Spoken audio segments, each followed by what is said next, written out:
Good afternoon, everyone. Hope you guys are doing fabulous because I am. It is such a beautiful day. My name is Irma Carbajal. I'm a real estate broker and I am also a real estate investor. I started my real estate journey almost a century ago when I was 21 years old in Lubbock, Texas. Then in 1999, I got a divorce and moved to Dallas, Texas.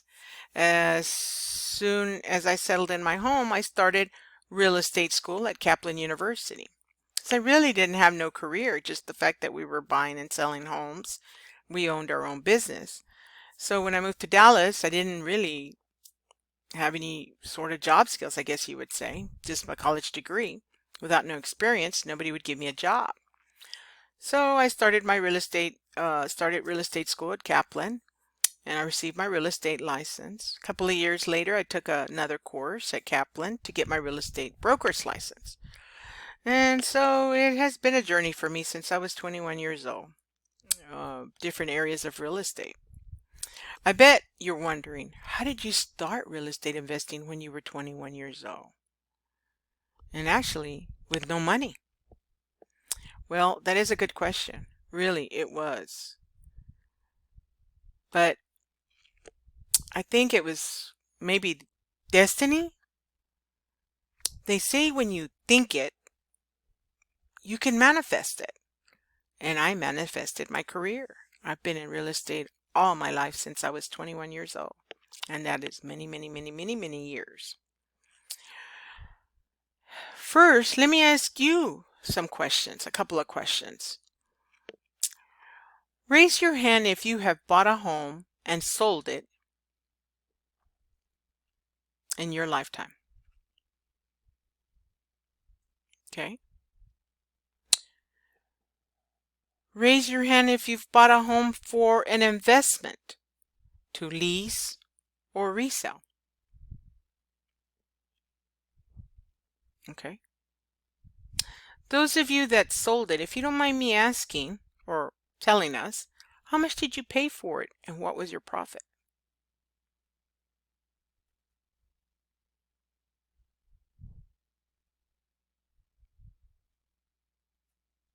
Okay. And how long did it take you to receive the profit, that kind of profit?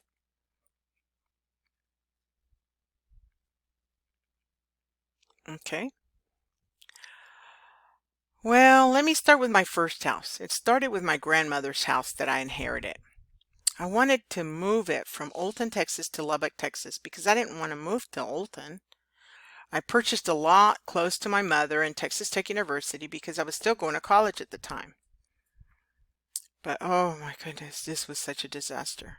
From getting a city permit to move it and city permits for the plumbing, electrical, and the HVAC. On top of all of that, I needed to update it to meet city standards. I guess I should have researched the process before I got started. But I was 21 years old. What do you really know at that age? Well, once I completed it, I kept the city from demolishing it. I gained a great deal of knowledge about that process. Let me tell you, I had no desire to do real estate again. It left me, I think it traumatized me. After I finished it, my sister and I lived in it for a couple of years. Then I got engaged and married. Of course, my husband did not want to live with my sister and I, so there I go again, looking for a reasonable priced home for us to live in because we were both going to college. When I get the first house, when I get to the first house, there was a man standing outside. He starts asking me questions about where I work, why am I moving? Well, guess what? He's a real estate investor. There I go again. I run into somebody in real estate, and he's a real estate investor. I told him I started telling him about I was taking real estate courses because I wanted to become a licensed realtor. And he tells me he was looking for somebody just like me. He said, we were looking for a partner to help us sell our properties, and we will pay you 1/3 of the profit, which is anywhere from $2,000 to $3,000. Back then, $2,000 to $3,000 is a lot of money. I would say it's an equivalent to maybe 15,000, 20,000 now. Needless to say, it got my attention. I started to work with him real quickly. After a few homes with him, my husband and I decided to look for some investment homes of our own with this money that, I had just made with him. So my first investment home was, I bought it for $500. We remodeled it for $2,000. Then we rented it to own for $250 a month for 15 years.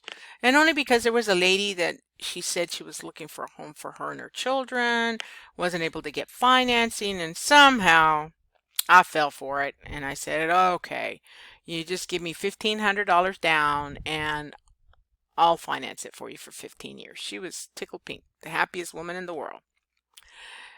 Then our second home, we bought for $1,500. We remodeled it for $3,500. Then we leased to own for $450 a month for 15 years.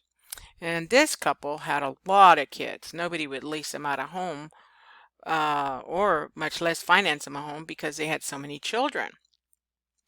So after that, it was a breeze to get homes. I kind of had my little speech made out on how, on the homes that I wanted to buy. And I worked very closely with the city inspector.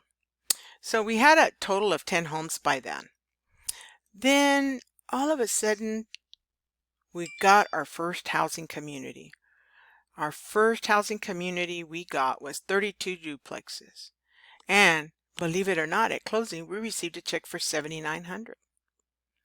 The best part, it was owner financed. The worst part, it only had 3 tenants living in there. The rest of the duplexes had broken windows, broken doors, broken appliances. Some had animals living in them. I bet you're wondering, how did I get that? How did I get that? How did you get that housing community? Well, it was not easy. Really, it was out of desperation to prove to my husband that I could do it by myself. To tell you the truth, I was looking to apply for a part-time job.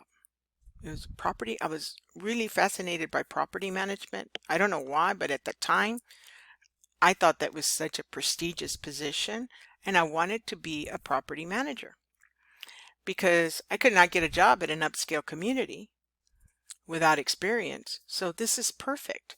I thought, well, I'll apply for a part-time property management position here, and then later with the experience I could get at an upscale apartment community. Well, I tried several times to meet with the owner, but he turned me away at least 3 times that I remember, probably more than that. But I was persistent because I was looking for a paycheck, and I thought this would be a great opportunity to get experience. Well, I was finally able to get him to listen to me. Here's what I told him. How about you give me 30 days to prove to you that I can get them rented, leased, fixed up, ready. If anything, if I don't rent them, they're all going to be remodeled.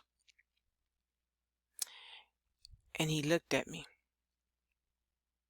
And I said, give me 30 days to prove to you I can do the job.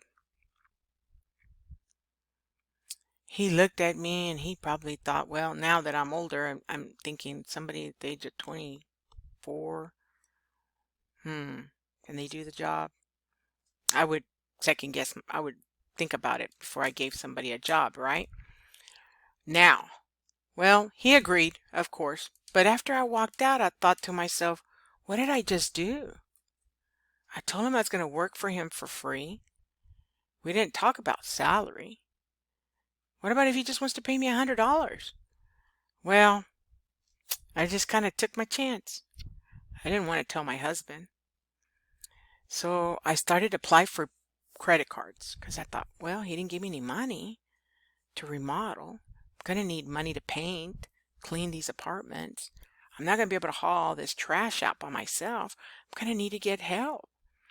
And I'm thinking, how am I going to pay them? I don't have any money.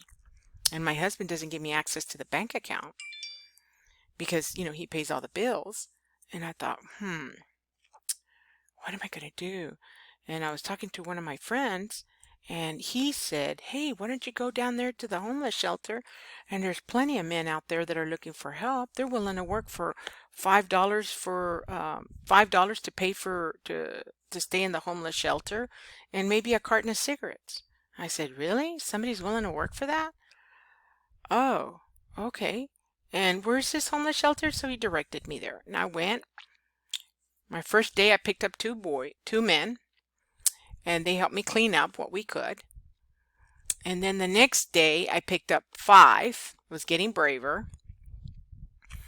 And the next day, I picked up 6. And I put 1 in each apartment, in each duplex. Gave them the paint and the spackle. Told them patch the holes, patch the cracks, paint the walls. And if you do a really good job, I will keep you. He said, okay. And that's a deal. That was a deal between us. And I went to go and apply for some credit cards at Sherwin-Williams and Lowe's, Home Depot, and another Ace Hardware. That's what it was, Ace Hardware. And I went and applied at all those places for a credit card. I went to Bank and Bank of America and applied for a credit card.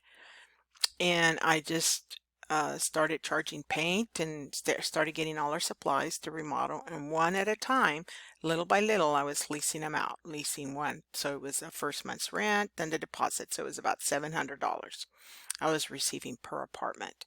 And then pretty soon I had 10 apartments rented.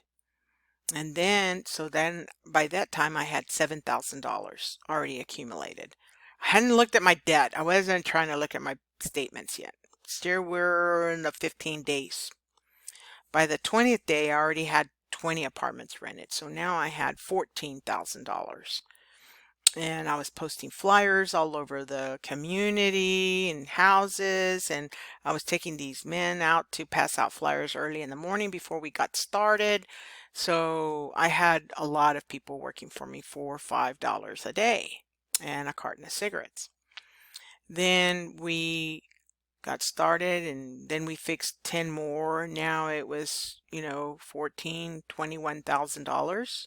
So no, $21,000 that I'd already leased out, and I had already accumulated some pretty good money. So once I leased them all out, had all the money, had all my bills, all my receipts to all my credit cards, everything that I had bought for those duplexes. And I went to the owner. It was already the end of the 30 days. And I said, okay, here's my receipts. Here's the leases. And here's the money. Now, do I have a job? And he looked at me and he goes, you did it. And I said, yeah, because I want a job. Are you willing to give me a job? And he looked at me and he just kind of never smiled. And he said, you know what? He pushed that envelope full of money back to me, and he says, is that enough to pay for your expenses? I said, yes, sir. But you gave me the whole envelope. He says, well, I'm telling you, is that enough to cover your expenses?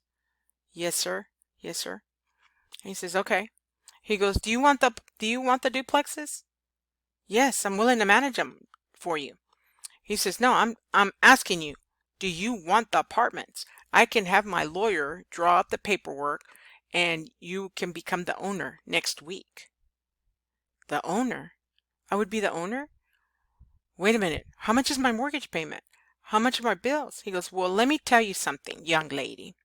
If you lease out half the apartments, you will be able to make all your bills, mortgage payment, insurance payment, utility bills. You rent out the other half and it would be profit for you. Really? I thought, wow, that sounds like a good deal. I started thinking in my head how much money was half and half. I went to closing, and on top of all of that, I received $7,900. Boy, was that a blessing. All of a sudden I had all this money. I paid all my bills.